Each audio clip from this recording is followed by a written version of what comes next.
नमस्कार, मैं चंद्रमणि मिश्र, डायट प्रवक्ता बलरामपुर। मैं आज आप लोगों के समक्ष हिंदी भाषा की ध्वनियों को सुनकर समझना एवं शुद्ध उच्चारण शीर्षक के साथ उपस्थित हुआ हूँ। जैसा कि हम सभी जानते हैं कि ब्रह्मांड में सर्वत्र गति व्याप्त है और गति से ध्वनि प्रकट होती है, ध्वनि से शब्द परिलक्षित होते हैं और शब्द से भाषा का निर्माण होता है।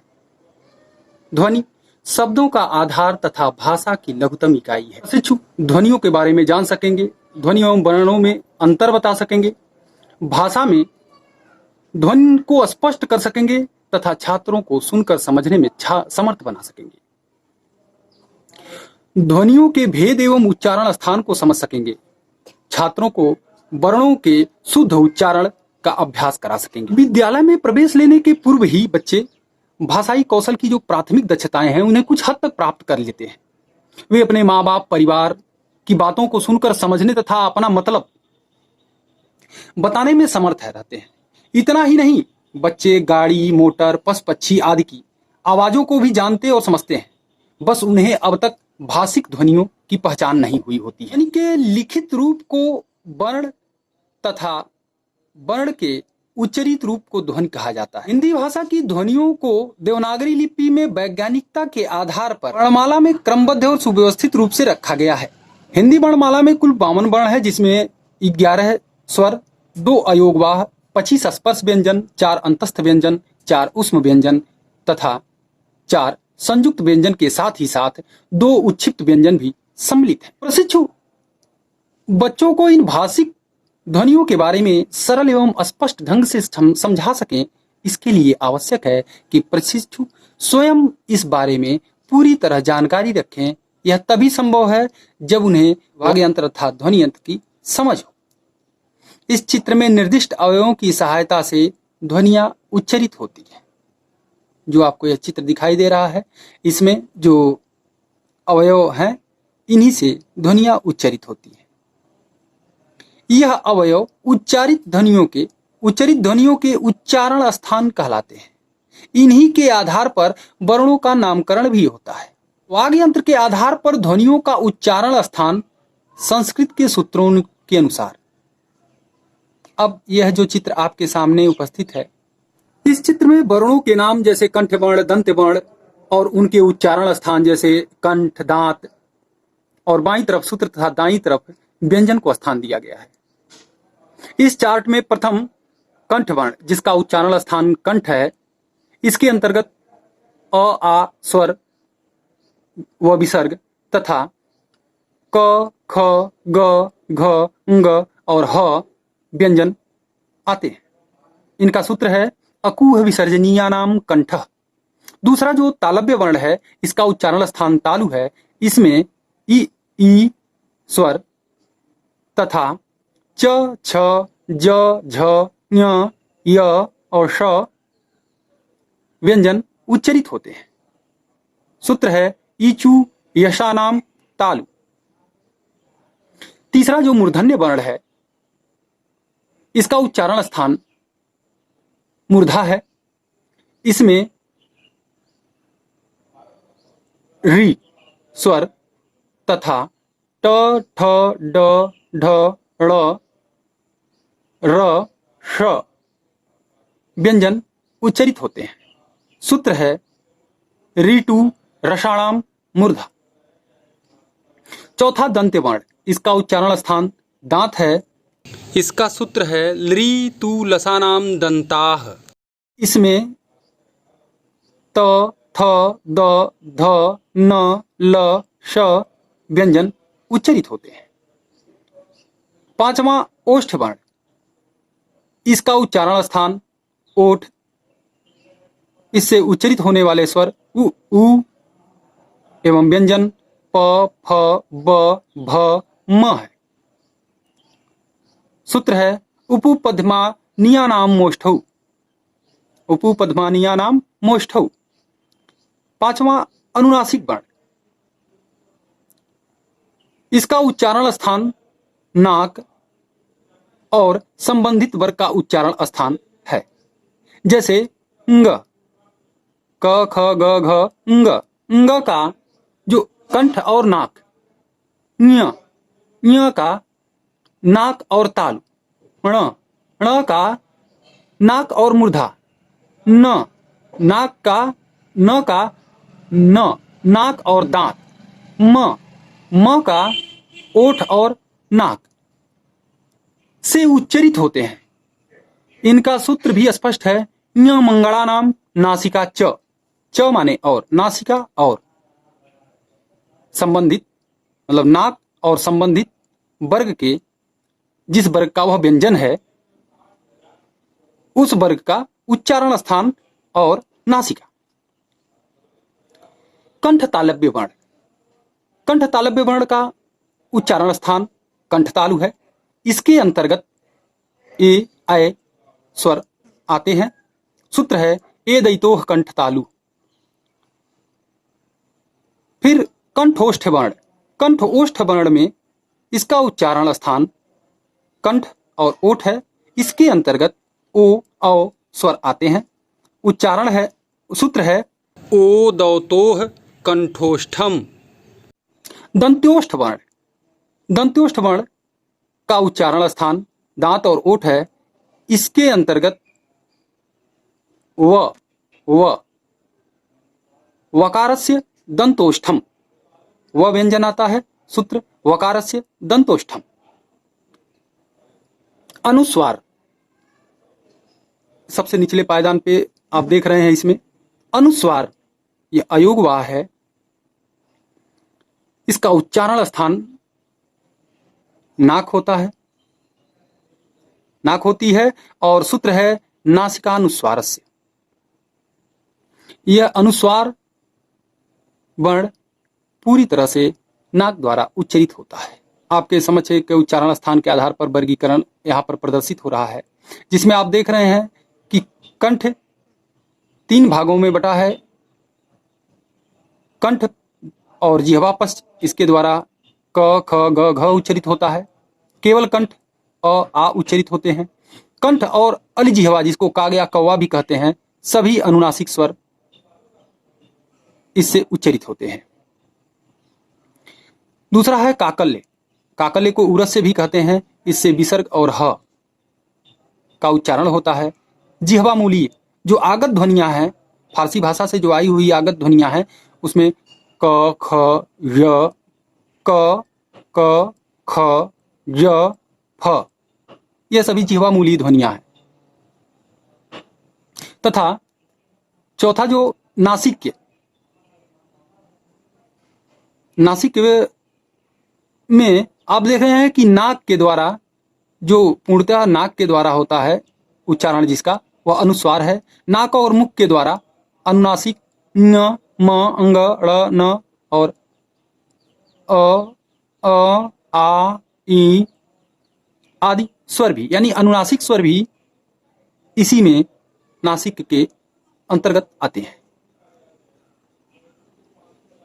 कंठतालु ए ऐ, कंठोष्ठ ओ औ, मूर्धन्य ऋ र ष ट ठ ड ढ ड़ और ढ़ ढ।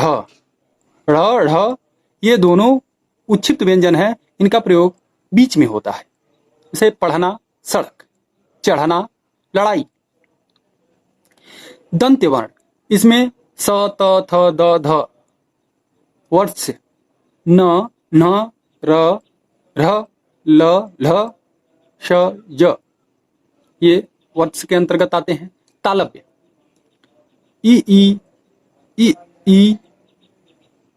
य, श, च, छ, ज, झ, ञ।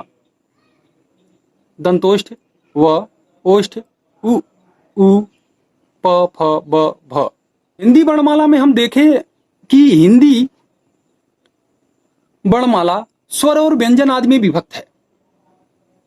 अगर हम स्वरों के वर्गीकरण पर एक नजर डालें तो स्वरों का जो वर्गीकरण है उसमें हम देख रहे हैं कि जीभ के प्रयोग के आधार पर अग्र स्वर ई, ए ऐ, मध्य स्वर अ, पश्च स्वर उ, ओ औ, आ।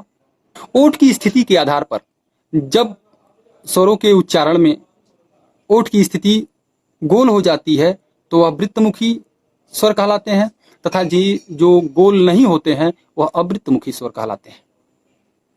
अब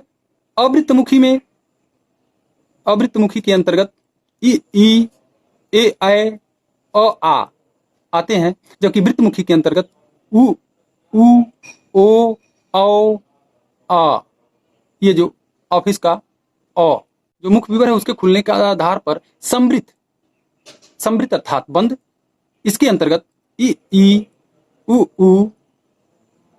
अर्ध समृत यानी आधा बंद, ए ओ अर्ध विवृत अर्थात आधा खुला, अ ऐ ए औ औ विवृत मतलब पूरी तरह से खुला, आ इसके अंतर्गत आता है।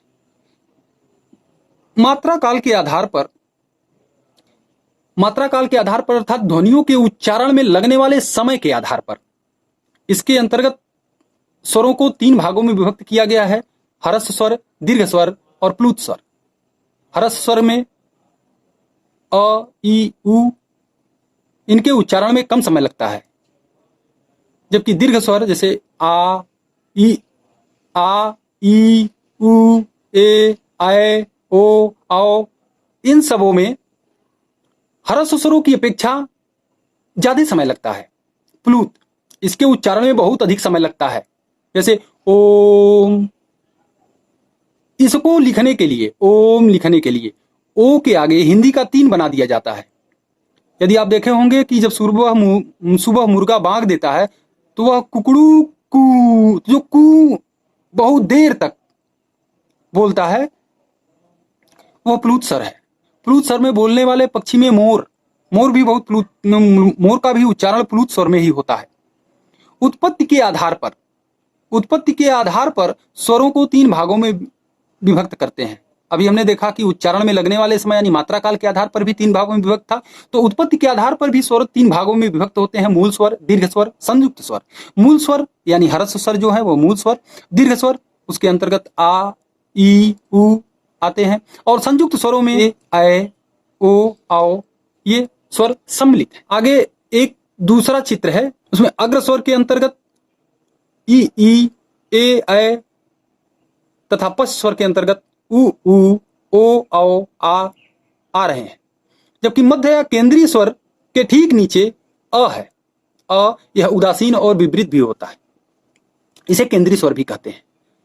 अगर हम मुख्य विवर में देखें तो मुख्य विवर के अंतर्गत देख रहे हैं कि जो समृत है उसके अंतर्गत ई उ आ रहे हैं, अर्ध समृत में ए ओ आ रहा है, अर्ध विवृत में ऐ औ आ रहा है, विवृत में आ रहे हैं।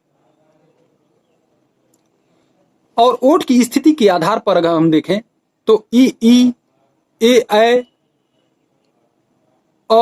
आ यह सभी अवृत्तमुखी हैं, जबकि उ ओ औ वृत्तमुखी हैं। ई का उच्चारण स्थान तालु, जबकि उ का उच्चारण स्थान ओष्ठ है। ए ऐ का उच्चारण स्थान कंठ तालु, जबकि आ का उच्चारण स्थान कंठ है। ओ औ का उच्चारण स्थान कंठ ओष्ठ है।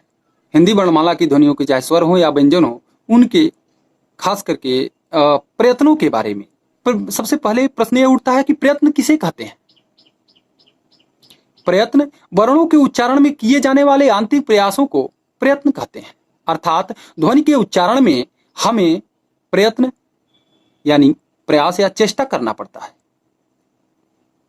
यह प्रयास, चेष्टा या प्रयत्न 2 प्रकार का होता है। एक बाह्य प्रयत्न या यत्न, चेष्टा जो भी कह लें आप, और दूसरा अभ्यंतर प्रयत्न। बाह्य प्रयत्न की वर्णों के उच्चारण क्रिया के पश्चात किया जाने वाला आंतरिक प्रयास बाह्य प्रयत्न कहलाता है। बाह्य प्रयत्न के 2 प्रकार हैं। पहला स्वर तंत्रीय बाह्य प्रयत्न, दूसरा औरस या उर संबंधी बाह्य प्रयत्न। इसके आधार पर स्वर व्यंजनों के 2 भेद होते हैं, घोष और अघोष। घोष ध्वनियों के उच्चारण में गूंज और स्वर तंत्रियों में कंपन होता है। इसके अंतर्गत व्यंजन वर्गों के तीसरे, चौथे और पांचवें वर्ण आते हैं। ह आता है, अंतस्थ य व र ल आते हैं, य र ल व, तथा सभी स्वर आते हैं और उच्छिप्त व्यंजन जो है ढ़ ढ, यह दोनों आते हैं। और जबकि अघोष के अंतर्गत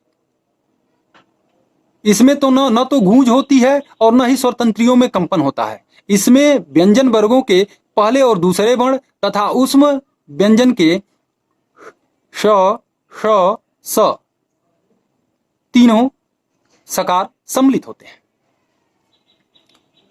दूसरा, औरस या उर संबंधी बाह्य प्रयत्न के बारे में बात करें तो उसके अंतर्गत उसके दो भेद हैं। पहला अल्प प्राण, दूसरा महाप्राण।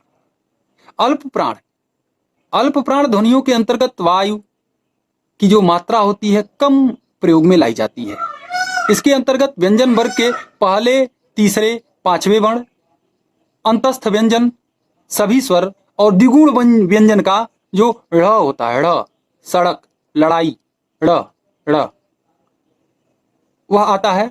जबकि महाप्राण, दूसरा जो महाप्राण है, इसके उच्चारण में जो प्रश्वास वायु है वह अधिक मात्रा में उपयोग में लाई जाती है और इसके अंतर्गत व्यंजन वर्गों के दूसरे और चौथे वर्ण तथा ऊष्म व्यंजन पूरा श, श, श, श, स, ह एवं विसर्ग तथा द्विगुण व्यंजन का जो उच्छिप्त व्यंजन का उसमें ढ़ था, इसमें ढ़ है, यानी पढ़ना, चढ़ना।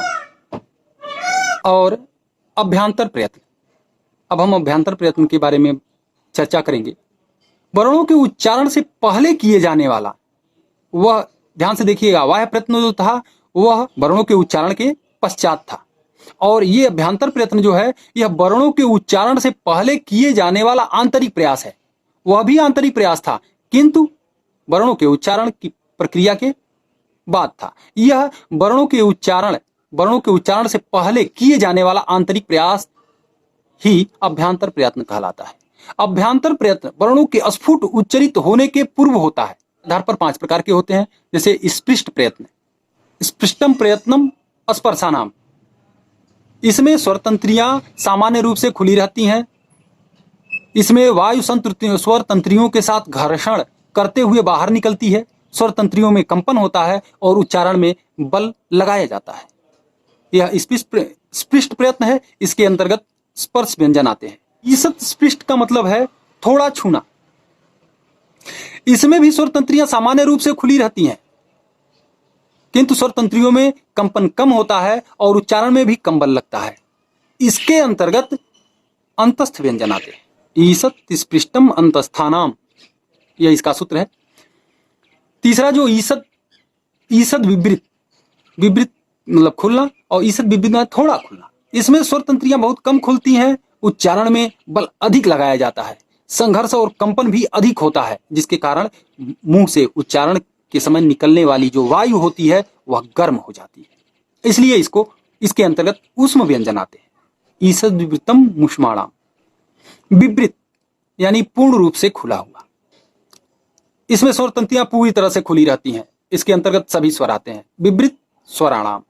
संवृत यानी बंद। ह्रस्व अप्रयोग की दशा में संवृत होता है, अर्थात जब हम रामः या बालकः आदि का उच्चारण कर रहे होते हैं तो इसमें जो प्रयुक्त अ है, क्योंकि यह दोनों शब्द अकारांत हैं, इसमें जो प्रयुक्त अ है यह संवृत है, यह प्रयोग की दशा में है। जबकि प्रक्रिया की दशा में जैसे पुस्तक धन आलय, इसमें पुस्तक शब्द में आया हुआ अ और आलय का प्रारंभिक आ मिलकर के आ होंगे दीर्घ संधि, तो पुस्तक का जो अ है यह विवृत होगा, यानी प्रयोग की दशा में संवृत किंतु प्रक्रिया की दशा में वह भी विवृत होगा। इसका सूत्र है ह्रस्वस्य अवर्णस्य प्रयोगे संवृतम प्रक्रिया दशायाम विवृतम एव। दूसरा स्लाइड है अभ्यांतर प्रयत्न के आधार पर। इसमें आप देख सकते हैं कि अभी तक आपने जो देखा था वो संस्कृत के आधार पर था, एक ये भी कई किताबों में मिलता है इसमें आप देख सकते हैं कि स्पर्श व्यंजन है, अंतस्थ है, उष्म है, अर्धस्वर य व, पार्श्विक ल, लुंठित या प्रकंपित या प्रकंप जात, इसको इसके अंतर्गत र, और अनुनासिक के अंतर्गत जितने भी पंचम वर्ण हैं समाहित है। धन्यवाद।